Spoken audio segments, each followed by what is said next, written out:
కృష్ణా గోదావరి ప్రాజెక్టులు కేంద్రానికి స్వాధీనం చేయాలని రాష్ట్ర విభజన చట్టంలోనే ఉందన్నారు సీఎం రేవంత్ రెడ్డి. 2014లో కేసీఆర్ ఎంపీగా ఉన్నప్పుడే కేంద్రానికి ప్రాజెక్టుల అప్పగించేలా పునాది పడిందని చెప్పారు. తనను అడిగే పునర్విభజన చట్టం చేశారని కేసీఆర్ గతంలోనే చెప్పారన్నారు. బీఆర్ఎస్ నేతల ఆమోదంతోనే చట్టం జరిగిందన్నారు. చట్టం జరిగినప్పుడు కేసీఆర్ ఓటేసి ఆమోదించారని చెప్పారు. కేసీఆర్ సూచనల మేరకే ఈ చట్టాన్ని రూపొందించారని తెలిపారు. కృష్ణా నీటిలో 299 టీఎంసీలు సరిపోతాయని కేసీఆర్ ఆనాడే సంతకం చేశారని చెప్పారు సీఎం రేవంత్ రెడ్డి. మనకు రావాల్సిన 50% వాటాపై కేసీఆర్ నోరు మొదపలేదన్నారు. తెలంగాణకు రావాల్సిన నీటి వాటాను ఆంధ్రాకు కేసీఆర్ అప్పచెప్పారని ఆరోపించారు. మనకు రావాల్సిన నీటి వాటాను కేసీఆర్ శాశ్వతంగా రాకుండా చేశారన్నారు. 2019లో నిసిగ్గుగా పాత పద్ధతిలో నీటిని వాడుకుందామని కేసీఆర్ చెప్పారన్నారు. 2022లో కృష్ణా ప్రాజెక్టులు అప్పచెప్తామని కేఆర్ఎంబీ మీటింగ్లో కేసీఆర్ సంతకం చేశారు. 2023లోనూ కృష్ణా బోర్డుకు ప్రాజెక్టులు అప్పగిస్తూ సాగునీటి శాఖ మంత్రిగా కేసీఆర్ సంతకం చేశారని రేవంత్ తెలిపారు. ఇప్పుడు బోర్డుకు ప్రాజెక్టులు అప్పచెప్పారని తమపై బీఆర్ఎస్ నేతలు తప్పుడు ప్రచారం చేస్తున్నారని విమర్శించారు. 6 మంది మంత్రులలో హరీష్ రావు ఈరోజు పెడబొబ్బలు పెట్టి హరీష్ రావు గారు మంత్రిగా ఉండడమే కాదు, నాయన నరసింహారెడ్డి గారు కడప జిల్లా ఇన్ఛార్జ్ మంత్రి. 11,000 క్యూసెక్కులతో ఉన్న పోతిరెడ్డిపాడు, యాక్చువల్గా పోతిరెడ్డిపాడు కానీ తెలుగు గంగ కానీ ఒకటి 15 టీఎంసీలు ఒక ప్రాజెక్టుకు, అదేవిధంగా చెన్నైకి నీళ్లు పంపించే తెలుగు గంగ ప్రాజెక్టుకు 17 టీఎంసీలు, 19 టీఎంసీలు మొత్తం కలిపి కేవలము కృష్ణానది జలాల నుంచి శ్రీశైలం ప్రాంతం నుంచి వాడుకోవడానికి కేటాయించింది 34 టీఎంసీలే. 11,000 క్యూసెక్స్తోని ఉన్న పోతిరెడ్డిపాడును పొక్క పెద్దగా చేయడానికి నిర్ణయం తీసుకున్నప్పుడు నాయన నరసింహారెడ్డి గారు, హరీష్ రావు గారు, ఆనాటి చంద్రశేఖర్ గారు, విజయరామారావు గారు, కెప్టెన్ లక్ష్మీకాంతరావు గారు వీళ్ళందరూ కూడా మంత్రివర్గంలో ఉన్నప్పుడే రాజశేఖర్ రెడ్డి గారు రాయలసీమకు 11,000 క్యూసెక్స్ నుంచి 44,000 క్యూసెక్లకు పోతిరెడ్డిపాడు పొక్కను పెద్దది చేసి నీళ్లు తీసుకుపోయే నిర్ణయం జరిగినప్పుడు రాష్ట్రంలో వీళ్ళు మంత్రులు, కేంద్రంలో కేసీఆర్ మంత్రి. ఈరోజు కాంగ్రెస్ పార్టీ తెలంగాణ నాయకులను దోషులుగా ఆరోపణ చేస్తున్న చంద్రశేఖరరావు, నీ గత చరిత్ర ఒక్కసారి వెనక్కి తిరిగి చూసుకో. సీఎం రేవంత్ రెడ్డి కామెంట్స్పై మాజీ మంత్రి జగదీష్ రెడ్డి స్పందించారు. కృష్ణా ప్రాజెక్టులకు కేంద్రానికి అప్పగించి అన్యాయం చేసిన కాంగ్రెస్ ప్రభుత్వానికి ప్రజలు బుద్ధి చెబుతారన్నారు. తమ వైఫల్యాల నుంచి తప్పించుకునేందుకు సీఎం రేవంత్ రెడ్డి కేసీఆర్పై ఎదురుదాడి చేస్తున్నారని ఆరోపించారు. కేంద్ర ప్రభుత్వంతో సీఎం రేవంత్ రెడ్డి లాలూచీపడి ప్రాజెక్టును అప్పగించారని ఆరోపించారు. కేసీఆర్ మాట్లాడకముందే కాంగ్రెస్ నేతలు ఉలిక్కిపడుతున్నారన్నారు. కేఆర్ఎంబీ విషయంలో సీఎం రేవంత్ రెడ్డి, ఇరిగేషన్ శాఖ మంత్రి ఉత్తమ్ కుమార్ రెడ్డి తప్పించుకునే ప్రయత్నం చేస్తూ ఉన్నారు. గుమ్మడికాయ దొంగలంటే భుజాలు తడుకున్న పద్ధతుల్లో కేసీఆర్ పైన దాడి చేసి తప్పించుకోవచ్చనే ఒక ముఖ్య ప్రయత్నం చేస్తూ ఉన్నారు. కేసీఆర్ గారు ఇంకేం మాట్లాడలేదు, దానిపైన బయటికి రాలేదు. ఏవేవో ఊహించుకొని కేసీఆర్ గారు రాబోతున్నారని, ఇంకేమో జరగబోతున్నది అని చెప్పి ఊహించుకొని వాళ్ళు మాట్లాడే మాటలు చూస్తే వాళ్ళు తప్పు చేసినామనే విషయాన్ని అంగీకరించినట్టుగా మనకు స్పష్టంగా అర్థమవుతాయి. 10 సంవత్సరాలు కేసీఆర్ గారు ప్రతి క్షణం కొట్లాడి కేంద్రంతోనే ప్రాజెక్టులు మన చేదరించుకోకుండా కాపాడగలిగింది. ఎన్నిసార్లు ఎన్ని ప్రయత్నాలు చేసినా, కేంద్రం ఎన్ని రకాల ఊకలు పెట్టినా, ఎన్ని రకాల ఒత్తిళ్లు పెట్టినా ఎట్టి పరిస్థితుల్లో కూడా మా హక్కులను వదులుకోమని చెప్పి తెగేసి చెప్పి ప్రాజెక్టులను రాష్ట్రం కంట్రోల్లో ఉంచినాం. దాంతో మన చుక్క నీటిని కూడా మన వాటాను మనం వాడుకోగలిగినాం. ఈ 10 సంవత్సరాల కాలంలో గతంలో ఎన్నడూ లేని విధంగా ఒకవైపు మహబూబ్నగర్ జిల్లాలో, మరొకవైపు నల్గొండ జిల్లాలో, ఖమ్మం జిల్లాలో కూడా బ్రహ్మాండంగా రైతాంగానికి నీళ్ళు అందించుకునే సకాలంలో పంటలు పెంచుకున్నాం. విద్యుత్ ఉత్పత్తి అవసరమైనప్పుడు విద్యుత్ ఉత్పత్తి చేసుకున్నాం. మంచినీళ్ళకు కూడా ఇబ్బంది లేకుండా మనం వాడుకోగలిగాం. పూర్వ విద్యార్థిగా ఉస్మానియా విశ్వవిద్యాలయం గర్వించేలా నూతన బాధ్యతలను నిర్వర్తిస్తారని త్రిపుర గవర్నర్ నల్లు ఇంద్రసేనారెడ్డి అన్నారు. ఓయూలో ఉస్మానియా ఫౌండేషన్, ఉస్మానియా పూర్వ విద్యార్థుల సంఘం సంయుక్తంగా ఆయన్ను ఘనంగా సన్మానించారు. రాజకీయాలకు అతీతంగా పూర్వ విద్యార్థులంతా ఉస్మానియా విశ్వవిద్యాలయ అభివృద్ధి కోసం పనిచేయాలని త్రిపుర గవర్నర్ ఇంద్రసేనారెడ్డి పిలుపునిచ్చారు. తన వంతుగా ఓయూ పురోభివృద్ధికి సహకరిస్తారని అన్నారు. ఉస్మానియా విద్యార్థులు త్రిపురను సందర్శించి తన ఆతిథ్యాన్ని స్వీకరించారని కోరారు. ప్రతి సంవత్సరం కూడా మనం ఈ యొక్క బ్యాచెస్ని మనం పిలవటం వలన మనం యాక్టివేట్ చేసినటువంటి వాళ్ళు మొత్తం తర్వాత 20 సిల్వర్ జూబ్లీలో ఉన్నటువంటి వాళ్ళు 50, 60స్లో ఉంటారు. వాళ్ళు మోర్ అగ్రెసివ్ దీంట్లో వర్క్ చేయగలుగుతారు. అదే రకంగా గోల్డెన్ జూబ్లీ దీంట్లోకి వచ్చినప్పుడు రిటైర్డ్ దీంట్లో ఉన్నా కానీ they can give there thought process మనకు తెలియదు. కానీ సిల్వర్ జూబ్లీ బ్యాచెస్ ప్రతి కాలేజ్లో వెళ్తాయి, డిపార్ట్మెంట్ వైజ్గా సిల్వర్ జూబ్లీ బ్యాచెస్ వెళ్తాయి, అదే రకంగా గోల్డెన్ జూబ్లీ బ్యాచెస్ వెళ్తాయి. కాబట్టి మనము ఇక్కడ ఉన్నటువంటి యొక్క అలుమిని ఇన్ఛార్జ్ ఉన్నటువంటి వారు, నేను ఇంతకుముందే అక్కడ మాట్లాడటం చెప్పాను, it is a full time job అని. కాబట్టి ప్రతి డిపార్ట్మెంట్లో ప్రతి ఒక్క దీంట్లో కాంగ్రెస్ 420 హామీలను చూసి ప్రజలు మోసపోయారని బీఆర్ఎస్ వర్కింగ్ ప్రెసిడెంట్ కేటీఆర్ అన్నారు. ఉప్పల్ నియోజకవర్గం బీఆర్ఎస్ కార్యకర్తల విస్తృత స్థాయి సమావేశంలో ఆయన పాల్గొన్నారు. ఉప్పల్ జోష్ చూస్తుంటే అధికారంలో మనం ఉన్నామా, కాంగ్రెస్ ఉన్నాడా అర్థం కావడం లేదన్నారు కేటీఆర్. వచ్చే పార్లమెంట్ ఎన్నికల్లో మల్కాజ్గిరిలో గెలుపు మనదేనన్నారు. కాంగ్రెస్ను మల్కాజ్గిరిలో మడతపెట్టి కొట్టుడేనన్నారు. 420 హామీలు చూసి జిల్లాలో జనం మోసపోయారన్నారు. కాంగ్రెస్ మాటల ప్రభుత్వం, చేతల ప్రభుత్వం కాదని జనం తెలుసుకున్నారని కేటీఆర్ వెల్లడించారు. మీ ఉప్పల్ ఇంత జోష్ చూస్తుంటే నాకైతే డౌట్ వస్తుంది. గవర్నమెంట్లో మనం ఉన్నామా, కాంగ్రెస్ వాడు ఉన్నాడా నాకైతే అర్థమవుతలేదు. ఇది అక్కడ బయట దిగిన కాడికెళ్ళి ఇడికి రానికే యుద్ధం చేయాల్సి వచ్చింది. మొత్తం పిసికి చంపేశారు పైకి వచ్చేదాకా. దానికి కూడా సపోర్ట్ కొడతారు.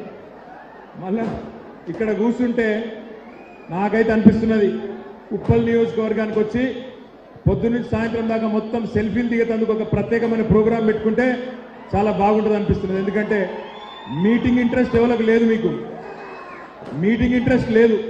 మీ అందరూ వచ్చింది అని, ఎందుకంటే మంచిగా లక్ష్మారెడ్డి గారు మంచి దావత్ పెట్టిండు, విజయోత్సవం చేసుకుంటున్నాం.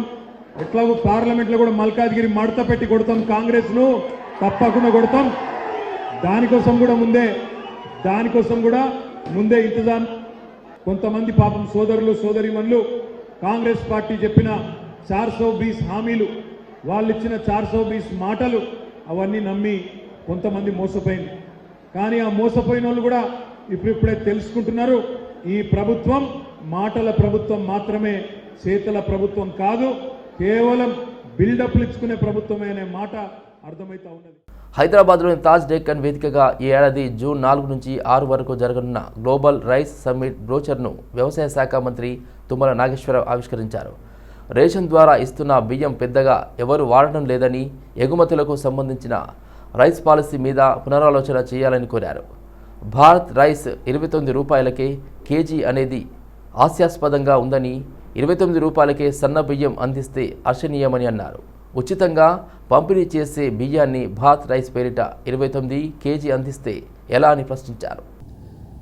రైతానికి కావాల్సినటువంటి సలహాలు సూచనలు ఇచ్చేటటువంటి అవకాశం ప్రపంచవ్యాప్తంగా వచ్చేటటువంటి ట్రేడర్స్ ద్వారా, అదేవిధంగా సైంటిస్టుల ద్వారా, అదేవిధంగా వివిధ రాష్ట్రాల నుంచి వచ్చేటటువంటి ఆదర్శ రైతుల ద్వారా మన రాష్ట్ర రైతాంగం ఇంకా మేలైనటువంటి మెళుకువలు వరి వ్యవసాయంలో, విత్తనంలో కానీ, సాగు విధానంలో కానీ, నిల్వ ఉంచే విధానంలో కానీ, దాన్ని ఎక్స్పోర్ట్ చేసేదాన్ని మార్కెటింగ్లో కూడా మెళుకువలు నేర్చుకొని ఇంకా ఎక్కువ లాభాలు పొందడానికి అవకాశం ఉంది. దానివల్ల ప్రపంచవ్యాప్తంగా అనేక దేశాల నుంచి వచ్చేటటువంటి ఈ యొక్క ట్రేడర్స్ ద్వారా ఏ దేశానికి మన వరి ధాన్యం ఎక్స్పోర్ట్ చేసే అవకాశాలు ఉంటాయి. ఆ ట్రేడర్స్ కూడా ఏ రకాలు కొనే అవకాశం ఉంటుంది.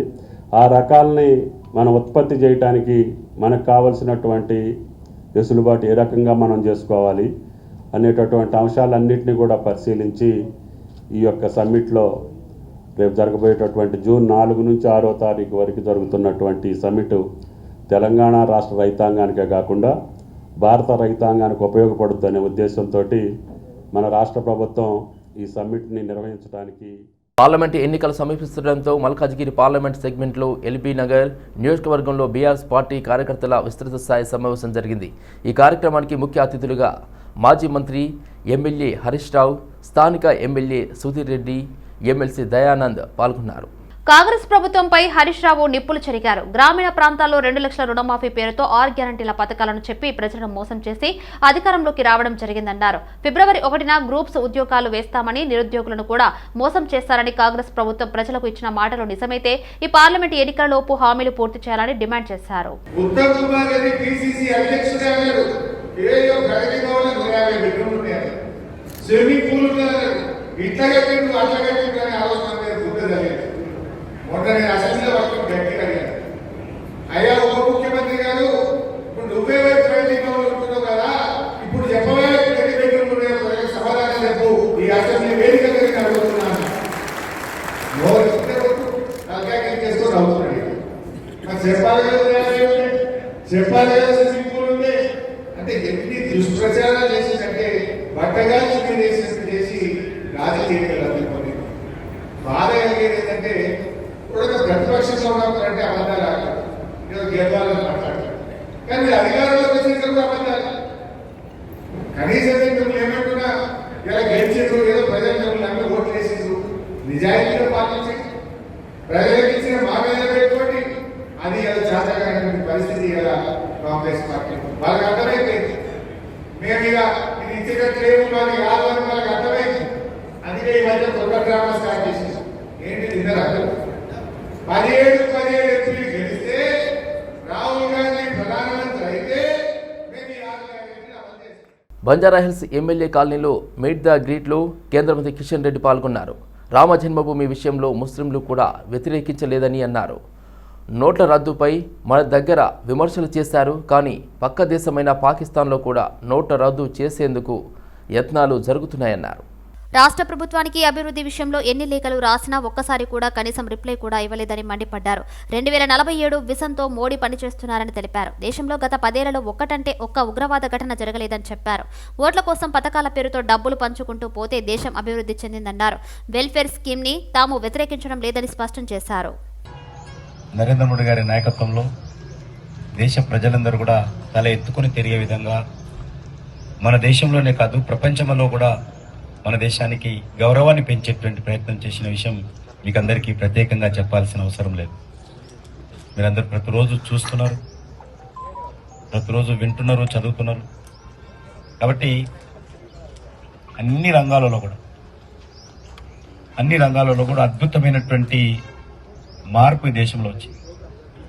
దేశంలో అనేక రకాల సంస్కరణలు తీసుకొచ్చింది. గుడ్ గవర్నెన్స్ కావచ్చు, డిజిటల్ ట్రాన్సాక్షన్ కావచ్చు, లేక మరి కరప్షన్ తగ్గించే విషయంలో కావచ్చు.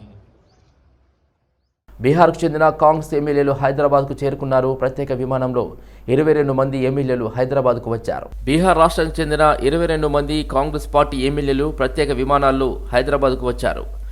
ఇబ్రహీంపట్నం నియోజకవర్గంలోని మంచాల మండలం ఆగపల్లి సమీపంలో బీహార్ ఎమ్మెల్యేల క్యాంప్ ఏర్పాటు చేశారు. అదేవిధంగా సీఎం రేవంత్ రెడ్డి, ఎమ్మెల్యే మల్రెడ్డి రంగారెడ్డి, మాజీ ఎమ్మెల్యే సంపత్ కుమార్ దీనిని పర్యవేక్షిస్తున్నారు. మంచాల మండలం కాగజ్ఘాట్ సిరి వ్యాలీ నేచర్ రిసార్ట్కు చేరుకుంది బీహార్ ఎమ్మెల్యేల బృందం. భారీ కాన్వాయ్తో పోలీసు బందోబస్తు మధ్య వెళ్లారు.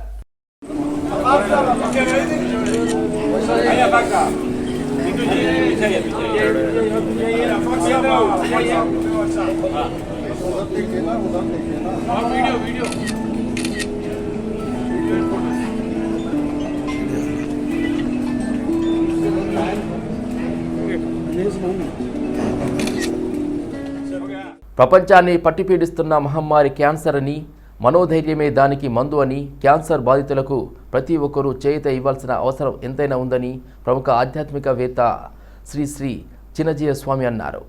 ప్రపంచ క్యాన్సర్ దినోత్సవం సందర్భంగా జి నారాయణమ్మ ఇంజనీరింగ్ కాలేజీలో మేనేజింగ్ డైరెక్టర్ శ్రీ విద్యారెడ్డి ఆధ్వర్యంలో మహిళా ఆరోగ్య సదస్సు నిర్వహణ కార్యక్రమాన్ని వికాస తరంగిణి మహిళా ఆరోగ్య వికాస్ ఆధ్వర్యంలో ప్రపంచ క్యాన్సర్ దినోత్సవ కార్యక్రమాన్ని నిర్వహించారు. ఈ కార్యక్రమానికి ముఖ్య అతిథిగా శ్రీ చినజీర స్వామి ముఖ్య అతిథిగా పాల్గొన్నారు. ప్రపంచంలో క్యాన్సర్ బాధితులు ఎక్కువైనారని, క్యాన్సర్ నివారణ కొరకు ప్రతి ఒక్కరూ తమ ఆరోగ్యాన్ని కాపాడుకోవాల్సిన అవసరం ఎంతైనా ఉందన్నారు చినజీర స్వామి. ముఖ్యంగా మహిళలు క్యాన్సర్ బాధితులు ఎక్కువైనారని, క్యాన్సర్ నివారణ కోసం మహిళలు చేయూతని అందించాల్సిన అవసరం ఉందని పిలుపునిచ్చారు. అదేవిధంగా మద్యపానం ఎక్కువైందని, వాటిని నిర్వీర్యం చేస్తే మనుషులు ఆరోగ్యవంతులుగా తయారవుతారని అన్నారు. ప్రపంచంలో క్యాన్సర్ నివారణ కొరకు ప్రతి ఒక్కరూ కంకణబద్ధులు కావాల్సిన అవసరం ఉందన్నారు.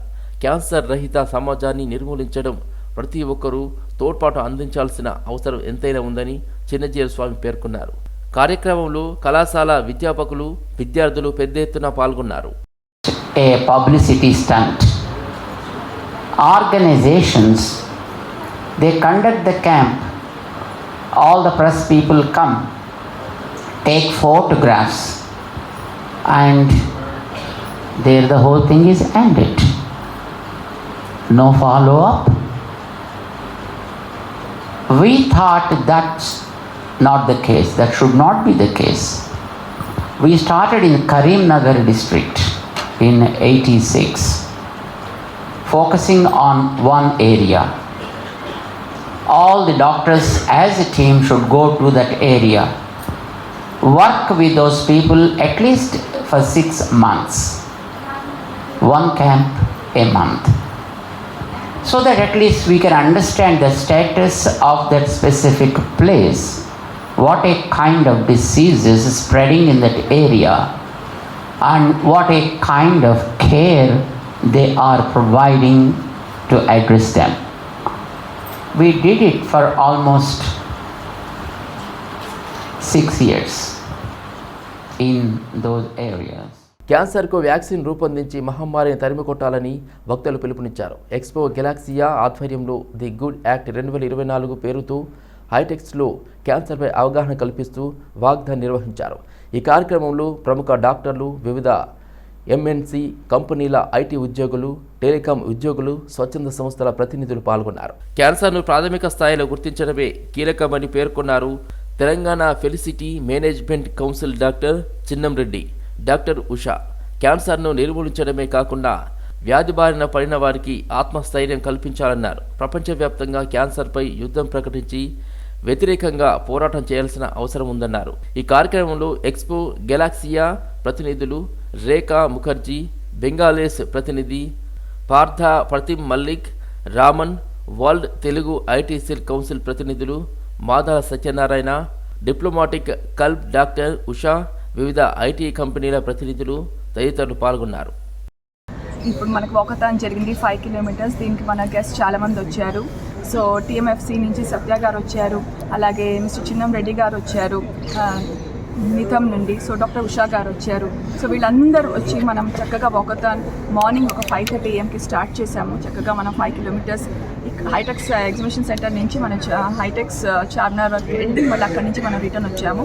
సో అందరూ దీనికి చక్కగా సహాయపడి మనం ఈ క్యాన్సర్ అవేర్నెస్ అనేది ప్రతి ఇంట్లో, ప్రతి వాడ, మన ఫ్రెండ్స్లో కానీ, రిలేటివ్స్లో కానీ, మన వర్క్ ప్లేస్లో కానీ ప్రతిరోజు న్యూస్ వింటున్నాం 4 స్టేజ్ ఉంది అండ్ మనం లవ్డ్ వన్స్ని మనం కోల్పోతున్నాం. సో అలా జరగకుండా ఉండాలంటే అవేర్నెస్, ఇలాంటి ఈవెంట్స్ చాలా చాలా ఇంపార్టెంట్. సో మన వంతు ఏ సహాయం చేయగలిగితే మనం అది చేయాలి. Program organized and we are basically proud of joining this program. This is basically cancer awareness program and we are telecom employees working for Vodafone Idea and lot of team members from our company. We have joined here in the morning 5 o'clock. So we all are very proud to participate in these events. It's a very good cancer awareness program. Pallavi foundation ఆధ్వర్యంలో Malkajgiri parliament పరిధి Boduppal Lakshmi Nagar colony community హాల్లో పేదలకు మెరుగైన వైద్యం అందించడమే లక్ష్యంగా ఉచిత వైద్య శిబిరాన్ని నిర్వహించారు. ప్రధానమంత్రి నరేంద్ర మోదీ పిలుపు మేరకు ఆయుష్మాన్ భారత్ స్ఫూర్తితో పేద మధ్యతరగతి ప్రజల ఆరోగ్యాన్ని దృష్టిలో పెట్టుకొని కమలా హాస్పిటల్ వారి సౌజన్యంతో ఉచిత మందులు, పండ్లు పంపిణీ చేశారు. దేశంలో ప్రతి ఒక్కరూ సంపూర్ణ ఆరోగ్యంగా ఉండాలనే ఉద్దేశంతో మన ప్రధాని నరేంద్ర మోదీ ఆయుష్మాన్ భారత్ ను ప్రవేశపెట్టారని, అదే స్ఫూర్తితో పల్లవి ఫౌండేషన్ ఉచిత వైద్య శిబిరాలను నిర్వహిస్తుందని బీజేపీ నాయకులు మల్కా కుమరయ్య అన్నారు. మల్కాజ్గిరి పార్లమెంటు పరిధిలో నిర్వహిస్తున్న ఈ వైద్య శిబిరాలను ప్రజలు అధిక సంఖ్యలో ఉపయోగించుకుంటున్నారని, ప్రతి ఒక్కరూ సంపూర్ణ ఆరోగ్యంగా ఉంటేనే దేశ భవిష్యత్తు బాగుంటుందని పల్లవి ఫౌండేషన్ ముఖ్య ఉద్దేశమని అన్నారు. నల్గొండ జిల్లాలో 1982-1983 సంవత్సరానికి చెందిన ఉపాధ్యాయ శిక్షణార్థుల ఆత్మీయ సమ్మేళన కార్యక్రమం ఎల్బీ నగర్లోని ఒక ఫంక్షన్ హాల్లో ఘనంగా నిర్వహించుకున్నారు.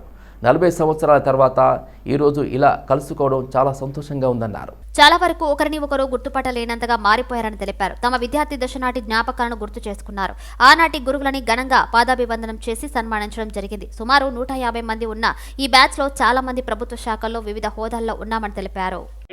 82-83 మాది TTC batch, teacher training institute Nalgonda. అందరం కూడా కో ట్రైనింగ్స్. ఆఫ్టర్ 40 సంవత్సరాల తర్వాత కలవడము. నేను ఈ ఫీల్డ్లో టీచర్ జాబ్ వదిలేసి 94లో నేను బయటకు వచ్చాను.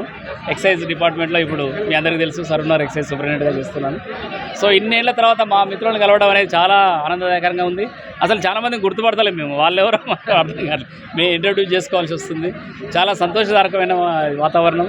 మా మిత్రులు ముఖ్యంగా మా రాజు సారు, రాజిరెడ్డి గారు, సోమేశ్వరరావు, తర్వాత రమణారెడ్డి అనుకోని వీళ్ళు షార్ట్ టైంలో ఒక 1 మంత్ నుంచి బాగా అందరి అడ్రస్లు సేకరించడానికి ఒక నెల పట్టింది వీళ్ళకి పాపం. అలాగే మేడమ్స్ మా బ్యాచ్లో ఏంటంటే ఈక్వల్ 75 వాళ్ళు, 75 జెంట్స్, 75 బాయ్స్ అందరూని గ్యాదర్ చేయడం, వాళ్ళ అడ్రస్లు సెక్యూర్ చేయడం. చాలామంది ఆల్మోస్ట్ 80 మంది దాటి వచ్చారు విత్ ఫ్యామిలీస్తో కూడా. చాలా హ్యాపీగా ఉంది. అండ్ ఈ కార్యక్రమం నా ఆధ్వర్యంలో ఇక్కడ మన ఏరియాలో నిర్వహించడం కూడా నేను చాలా హ్యాపీగా ఫీల్ అవుతున్నాను. ఎంఎస్ఎం ఈడీ చట్టం 2006 అన్ని రాష్ట్రాల్లో అమలు చేయాలని భారతీయ దళిత పరిశ్రమల సమైక్య జాతీయ కౌన్సిల్ చైర్మన్ ఎర్ర తోట రాజశేఖర్ కోరారు. ఎంఎస్ఎం ఈడీ చట్టం అప్పటి కేంద్రంలోని యూపీఏ ప్రభుత్వం దళిత ఆదివాసీ పారిశ్రామికుల ప్రోత్సాహం కోసం వారికి రాయితీ సడలింపు కల్పిస్తూ ప్రత్యేక చట్టాన్ని తీసుకువచ్చిందని, క్షేత్రస్థాయిలో ఆ చట్టం అన్ని రాష్ట్రాల్లో అమలు కానందువల్ల ఆ చట్టం నీరుగారిపోయిందని రాజశేఖర్ ఆవేదన వ్యక్తం చేశారు.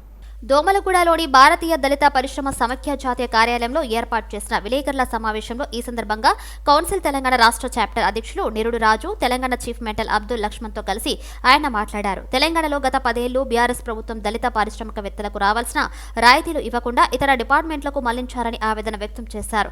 ఫలితంగా 2014 నుంచి 2023 మధ్య కాలంలో తెలంగాణ దళిత పారిశ్రామికవేత్తలు కోలుకోవాలని నష్టాన్ని మిగిల్చిందని అన్నారు. బాలానగర్ పారిశ్రామిక వాడలోని ఆక్సాన్ కెమికల్ ల్యాబొరేటరీలో అగ్ని ప్రమాదం సంభవించింది. 2వ అంతస్తులో ఉన్న ల్యాబొరేటరీస్లో పొగలు రావడం గమనించిన కంపెనీ యాజమాన్యం ఫైర్ సిబ్బందికి సమాచారం ఇచ్చారు. సంఘటన స్థలానికి చేరుకున్న పోలీసులు 2 ఫైర్ ఇంజన్లతో మంటలను అదుపు చేశారు. కార్మికులు ఎవరూ లేకపోవడం వల్ల ప్రమాదం తప్పిందని స్థానికులు ఊపిరి పీల్చుకున్నారు. మంటలను అదుపు చేసే క్రమంలో ఒకరికి స్వల్ప గాయాలు కావడంతో చికిత్స నిమిత్తం స్థానిక ఆసుపత్రికి తరలించారు. షార్ట్ సర్క్యూట్ కారణంగానే అగ్ని ప్రమాదం సంభవించిందని ఫైర్ సిబ్బంది తెలిపారు.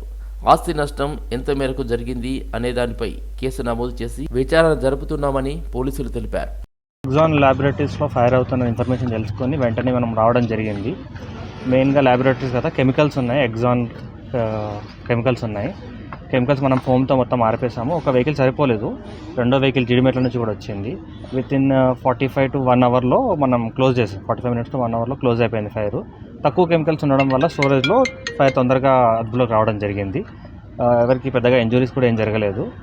ఆస్తి నష్టం కూడా చాలా తక్కువనే జరుగుతుంది. చిన్న ల్యాబొరేటరీస్ కదా, అన్ని తక్కువ మొత్తంలో కెమికల్స్ ఉండడం వల్ల ఆస్తి నష్టం కూడా తక్కువనే జరిగింది.